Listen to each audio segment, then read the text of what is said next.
और दुख बांटने से दुख बढ़ता है। જીવનમાં ક્યારેય પણ આવા દુઃખના પડાવ આવે ત્યારે એકાંત, શાંત, મૌન, અને બહુ હૃદયથી કહું છું, દુઃખના દિવસોમાં કોઈની સામે આહોડા નહીં પડવાના. आपके मुख पर मुस्कुराहट है तो दुनिया आपके साथ है, वरना आंसुओं की जगह तो आँख में भी नहीं है ने. आंखें धक्को मारीને આંસુને બહાર કાઢવાની જરૂર નથી.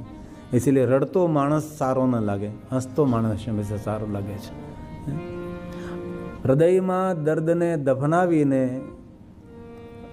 હસતું રહેવું એ સહેલું નથી, બહુ જ કઠિન છે. દુઃખમાં રડવું એ બહુ સહેલું છે, પણ દુઃખના દર્દને હૃદયમાં છુપાવીને ચહેરો હસતો રાખવો એ બહુ કઠિન છે. દરેકના જીવનમાં આવા પડાવ આવતા જ હોય છે. અને મેં તો ઘણીવાર કહ્યું, ક્યારે એવા દુઃખ પડે તો કોઈને આગળ રડવાનું નહીં. કોઈને ખબર ના પડે તેમ આપણા ઘરમાં નાનકડું મંદિર એ આપણા માટે રડવાનો ખૂણો છે. હર ઘરમાં હોય નાનકડું મંદિર હોય જ, દેવસ્થાન હોય જ. ઈશાન ખૂણામાં ભગવાનને બેસાડ્યા હોય, નાનકડા ભગવાન બધા બેઠા હોય, ત્યાં જઈને હિબકા ભરી લેવાના.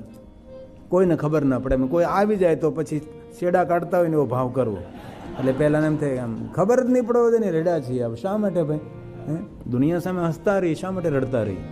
અને ચડાવ ઉતાર તો જીવનમાં આવવાના જ તે નહીં, એમાં ક્યાં મોટી વાત છે?